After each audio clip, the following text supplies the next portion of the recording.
भारतीय कम्युनिस्ट पक्षाचे ज्येष्ठ नेते कॉम्रेड दिलीप पवार, जिल्हा सरचिटणीस रघुनाथ कांबळे आणि शहर सरचिटणीस रमेश वडणगेकर यांनी आज पत्रकार बैठक घेऊन महापालिका निवडणुकीबाबत आपली भूमिका स्पष्ट केली.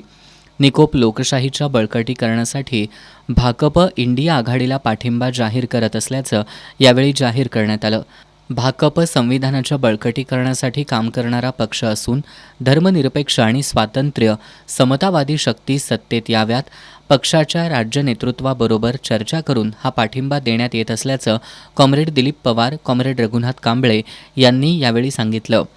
इंडिया आघाडीची सत्ता महापालिकेवर यावी यासाठी पक्षाच्या वतीनं प्रचाराचं रान उठवलं जाणार असून कष्टकरी, श्रमिक, कामगार यांची एकजूट करून कोपरा सभा, वैयक्तिक गाठी भेटी, मेळावे, पदयात्रा काढून भक्कम पाठिंबा देणार आहोत असंही भाकपच्या पदाधिकाऱ्यांनी सांगितलं.